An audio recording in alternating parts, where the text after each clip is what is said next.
How to download GitHub files and run it in Visual Studio Code. You don't need to register on GitHub to download any files. All what you need to do is to find a repository that you want to download and then find this beautiful green button, click it, and the last option will be download zip. It will download all files from repository. But if you want to download one single file, you can click on the file.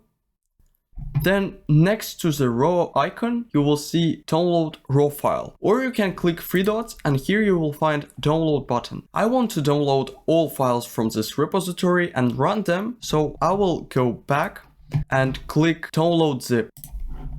In the right top corner, you will see the files that have been downloaded successfully, or you can find it in the downloads folder. Then you need to extract the folder. This process might be different depending on the tools that you are using. After extracting the files, open Visual Studio Code.